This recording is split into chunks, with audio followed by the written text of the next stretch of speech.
আমন্ত্রণ জানাচ্ছি বাংলা কারেন্ট নিউজে। সামাজিক মাধ্যমে ছড়িয়ে পড়া একটা ভিডিও এখন তুমুল আলোচনায়। ভিডিওটি দেখে অনেকেই প্রথমে চিনতে পারেনি পরিচিত এই মুখটিকে, কারণ যেভাবে তাকে দেখা গিয়েছে দর্শক আগে কখনো এভাবে দেখেননি বললেই চলে। কেউ বলছেন এটি শুধু একটি পারফরমেন্স, আবার কেউ বলছেন ভিডিওটির পেছনে রয়েছে অন্য কোনো গল্প। কিন্তু আসলে কি ঘটেছে? কয়েক সেকেন্ডের ক্লিপ ঘিরে তৈরি হয়েছে এবার বড় ধরনের ভুল বোঝাবুঝি। ভাইরাল হওয়া সেই ভিডিওটিতে দেখা যায় একজন নারী বেলি ড্যান্স করছেন, কিন্তু ভিডিওটির মুখ দেখে অনেকেই ধরে নেন তিনি জনপ্রিয় অভিনেত্রী নুসরাত ইমরোজ তিশা। আর সেখান থেকে শুরু হয় আলোচনা সমালোচনা। কেউ অবাক হয়েছেন, কেউ ভিডিওটি সত্যি কিনা জানতে চেয়েছেন, আবার কেউ না বুঝেই শেয়ার করতে শুরু করেছেন। কিন্তু এখানে রয়েছে আসল টুইস্ট। অনুসন্ধানের সামনে আসে ভিন্ন তথ্য।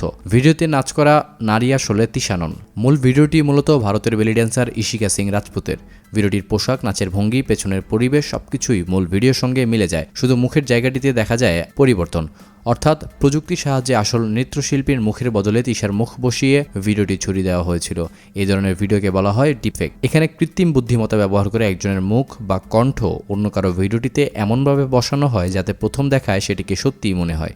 সবচাইতে অবাক করা বিষয় হলো কয়েক সেকেন্ডের একটি ভিডিও কত দ্রুত হাজারো মানুষকে বিভ্রান্ত করতে পারে। তাই সামাজিক মাধ্যমে কোনো তারকাকে নিয়ে চমকপ্রদ ভিডিও দেখলেই সঙ্গে সঙ্গে বিশ্বাস বা শেয়ার করা ঠিক নয়, কারণ ভাইরাল সবকিছুই সত্য নয়। আপনার কি মনে হয়, এই ধরনের ভিডিও ছড়ানোর আগে কি সোশ্যাল মিডিয়ায় আরও কঠোর যাচাই দরকার কিনা? কমেন্টে আপনার মূল্যবান মতামত জানাতে ভুলবেন না। এতক্ষণ সঙ্গে থাকার জন্য আপনাকে জানাচ্ছি বিশেষ ধন্যবাদ।